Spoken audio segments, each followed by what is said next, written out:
All right, back again, making progress, you know, every day. So I got off of work, came straight home. After that, did the headlights on my mom's car, and then got my oil sender unit. This piece right here, because it snapped in half. If I can find the pieces, they're up here somewhere. Hold on one second. So my oil sender unit, which is where it's a sensor that sends oil into the engine, or it senses the oil that's in the engine, one of the two. But this snapped in half. My alternator fell on top while I was trying to put it back in. So, went and got a new one of those today. It was $12.99 at O'Reilly. It was like $50 at 2 other places, so I advise O'Reilly. Best option if you need an oil sender unit. It's a small piece. It took me forever to figure out what this was. Everybody was saying different things. Like it was a oil sender switch or oil sensor switch, or it's an oil sender unit. That's how I found it, an oil sender unit. And mind you, when you take this out, there is going to be oil coming out, so I would have the other one ready. I found that out the hard way. But down here, replace the oil sender unit. Brand new. She's so pretty. She's in there. No more oil coming out, none of that. So we're good. Again, oil sender unit. Then, after I put the oil sender unit in, I took 3 different types of 5/8 drives, or sockets, sorry. I had to get a small one, this one right here. I had to get a special one because I had it in the kit and it works well with the 3/8.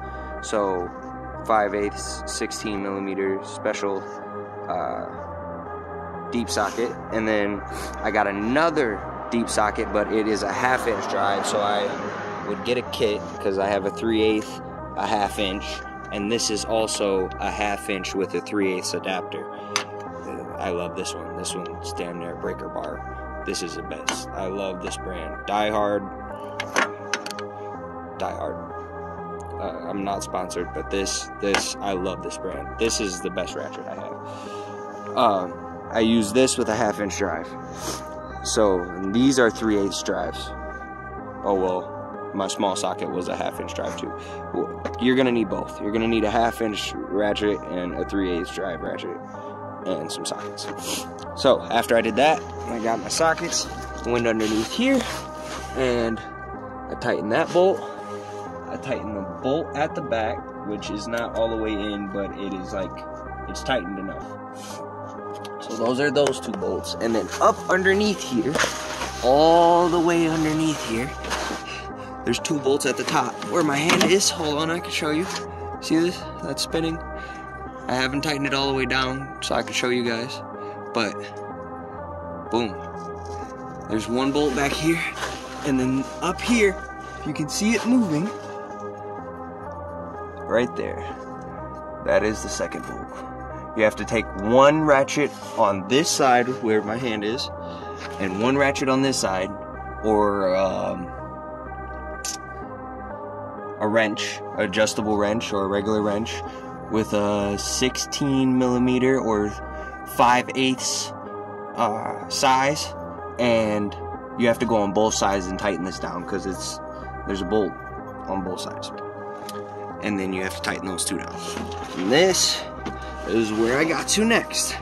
So after I tightened those down and I got that all back in, I decided to go back to the serpentine belt and get that in. Because my diagram, again, I started at the tensioner. I pulled the tensioner back with my 3/8 drive, stuck this in here. Yeah. And I pulled that back. You pull it this way, it goes this way. You go this way, this way. You pull that back, and you get that back in there. But what I started to do was, before I even touched the tensioner, because it's 10 times easier. Oh, let me go back. So, I couldn't get the alternator in. There's a flange at the bottom. There's a small hinge at the bottom that I had to file down, which is all the way at the back at the top bolt. At the back at the top bolt, I could not get this thing back in. Up here in the back where the top bolt goes, on the back side, this side over here, there's a flange. You cannot get the alternator back in. You might need a jack to get it in. I decided, and nobody said this, to grab a file. So I got a half round 8-inch file with different grippers on both sides. You know, we got maximum power with this. But I stuck it in there. Over here, once I moved the alternator over, I stuck it over here, got it all the way in there, and I filed that down, and I was able to put the alternator in. I was stuck for like 2 days trying to get that in because I could not get it past that hinge, and I had to work, so I couldn't even like work on it. So yeah, I got that out. Then once I got that in, I put my oil sender unit in, and then I started working on the belt. Belt loose. I put that on the tensioner. I've slipped it around the back side of this. You turn it sideways, so you put it on top, you turn it sideways, and you slide it down sideways, going this way. And then once you slide it down, you take both fingers and you pull it around this way.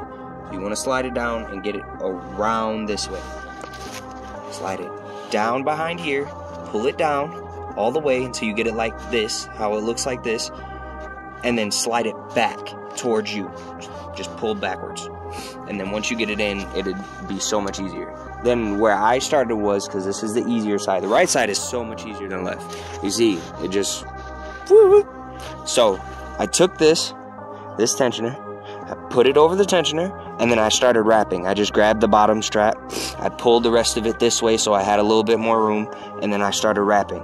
I pulled it down underneath, made sure it was on the grooves because it has to be on there, then pulled it around over the top. And once I pulled it around over the top, you can't really see this, but my finger shows it. It goes around over the top over here, right here. And then once it goes around that, it has to go over the top of this. I forget what this is called. Shit. But then it goes down. This part goes down, and it goes underneath this wheel, and it comes over that one, behind that one, under the alternator, and back around up to the top of the tensioner. Same way opposite.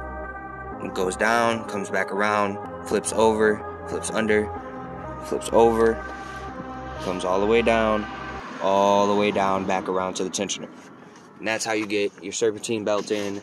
That is how you replace an oil sender unit. And that is how I had to sand down a hinge to get my alternator in and replace the alternator.